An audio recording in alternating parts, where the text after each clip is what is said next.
Gospel of the Day. Daily Reading. For Monday, January 23, 2023. First reading, Hebrews chapter 9, verses 15, 24-28. This makes him the mediator of a new covenant, so that, now that a death has occurred to redeem the sins committed under an earlier covenant, those who have been called to an eternal inheritance may receive the promise. It is not as though Christ had entered a man-made sanctuary which was merely a model of the real one. He entered heaven itself, so that he now appears in the presence of God on our behalf. And he does not have to offer himself again and again, as the high priest goes into the sanctuary year after year with the blood that is not his own. Or else he would have had to suffer over and over again since the world began.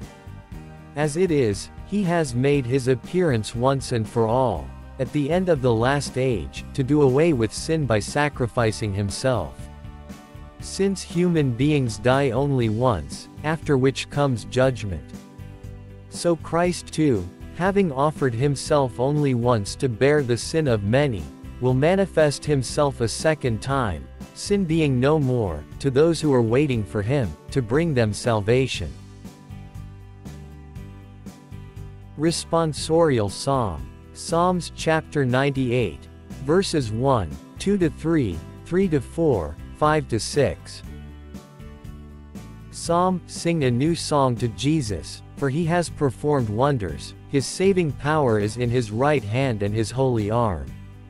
Jesus has made known his saving power, revealed his saving justice for the nations to see.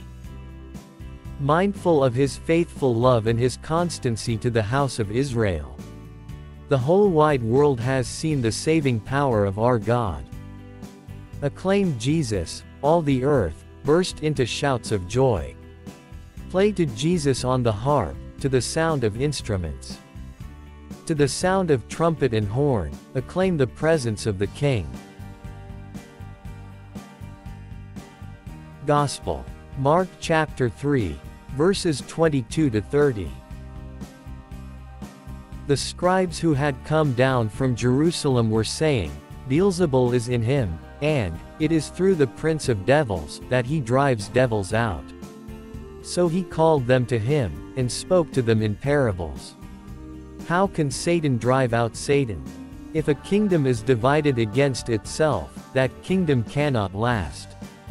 And if a household is divided against itself, that household can never last.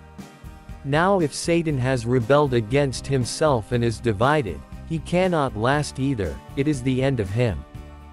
But no one can make his way into a strong man's house, and plunder his property unless he has first tied up the strong man.